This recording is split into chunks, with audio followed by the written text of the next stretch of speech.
Good morning students. आज हम class 6 का एसएस पढ़ेंगे।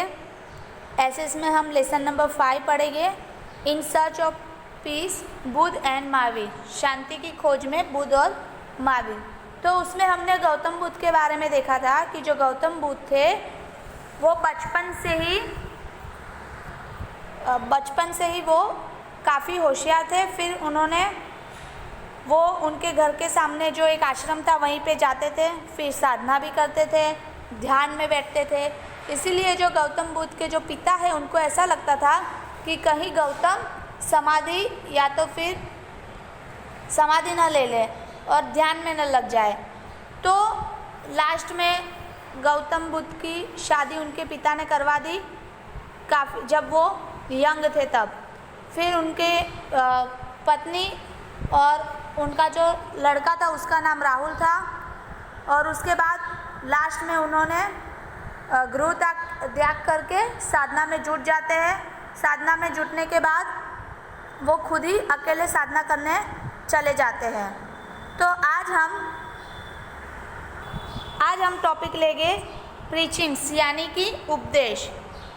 After attending element Buddha went to Sarnath, where they met his old Brahmin friends for the first time. The preached these 5 Brahmins monks at Sarnath.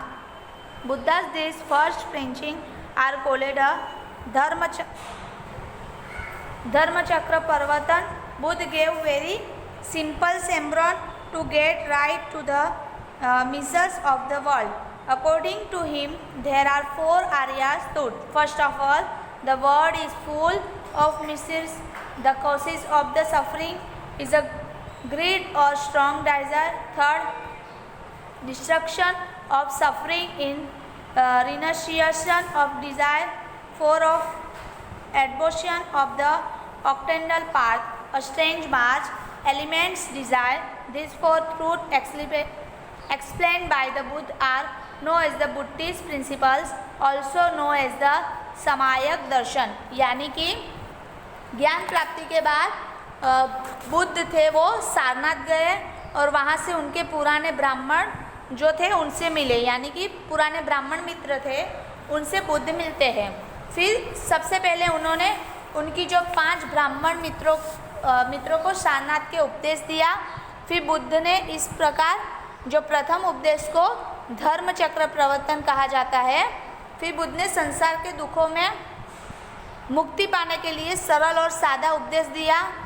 उनके जो बुद्ध के मतानुसार 4 आर्य सत्य थे। जो पहला था संसार दुखमय है, फिर दूसरा दुख का कारण तृष्णा है, तीसरा दुख का नाश तृष्णा का त्याग है, चौथा अष्टांगिक मार्ग का पालन करने से जो तृष्णा का त्याग होता है वो। और बुद्ध के द्वारा जो समझाए गए ये 4 आर्य सत्य थे वो धर्म के सिद्धांत के रूप में माने जाते हैं, जिसे हम सम्यक दर्शन भी कहते हैं। यहाँ पे दिया गया। अब यहाँ पे है नो दिस, यानी कि इतना जानिए। Samyak sight, samyak revolve, samyak speech, samyak deeds, samyak earning, samyak exercise, samyak memory, samyak samadhi. Samyak is a Sanskrit word. Samyak means property, यानी कि सम्यक दृष्टि, सम्यक संकल्प, सम्यक वाणी, फिर सम्यक कर्म, सम्यक आजीविका, सम्यक व्यायाम, सम्यक स्मृति, सम्यक समाधि। तो सम्यक संस्कृत शब्द है जिसका अर्थ क्या होता है कि अच्छी तरह से ऐसा होता है। अब यहाँ पे देखेंगे हम लोग Buddha as a great reformer, यानी कि बुद्ध एक महान सुधारक के रूप में। अब बुद्ध के बारे में और थोड़ा देखेंगे। Buddha was a great religious and a social reformer. He work life long elements the pollute in the religious and the society. He had many disciplines, many kinds and the state were encourage by his human religious. He did a following reforms, यानी कि बुद्ध एक महान धार्मिक और सामाजिक सुधारक थे। उन्होंने धर्म और समाज के व्यापक बुराई दूर करने के लिए आजीवन जो कार्य है वो किए। फिर उनके अनेक शिष्य भी थे। उनके राजा और राज्य अनेक मानव धर्म के प्रोत्साहित भी करते थे और उन्होंने निम्नलिखित जो सुधार कार्य किए हैं वो हम लोग देखेंगे। फर्स्ट था denial of God and soul, यानी कि ईश्वर और आत्मा का इनकार। Buddha denied God and soul and gave importance and the karmashim. According to him, there was God surrounding would not have been there. Instead of including in welfare of soul, one should live a virtuous life in the present. यानी कि बुद्ध ईश्वर और आत्मा को न मानकर कर्म के सिद्धांत को मानते थे। फिर अनेक उनके अनुसार अगर यदि ईश्वर यानी कि भगवान है तो दुख संभव नहीं है। आत्मा के कल्याण हेतु लगे रहने से अच्छा वर्तमान काल में जो सद्विचार युक्त जीवन जीना चाहिए। फिर दूसरा हमारा यहाँ पे दिया है ऑपोजिशंस टू रिचुअल, यानी कि he opposite ritual perform in Hinduism and the sacrifice of the animals in the यंगास।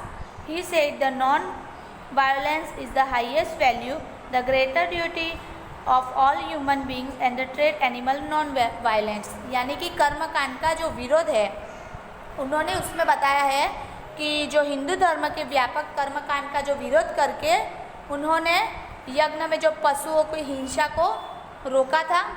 फिर उन्होंने कहा है कि अहिंसा सर्वोच्च गुण भी है और सभी प्राणियों के प्रति अहिंसा रखना मनुष्य का सबसे बड़ा कर्तव्य है।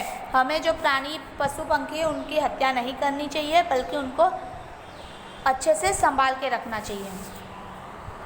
अब हमारा थर्ड टॉपिक है opposition's and discrimination of the high and low, यानी कि ऊंच नीच के भेदभाव का विरोध। अब ऊंच नीच का जो भेदभाव था उनका विरोध भी बुद्ध ने किया था, तो उसके बारे में हम देखेंगे कि at this time Hinduism was divided into 4 varnas, Brahmin, Kshatriya, Vaishya and the श्रूदा। Buddha opposite this the varna system. He said that being born in a high family does not make anyone great. He become a great by his deeds, by his conscience, by the following of the path of truth and the non-violence.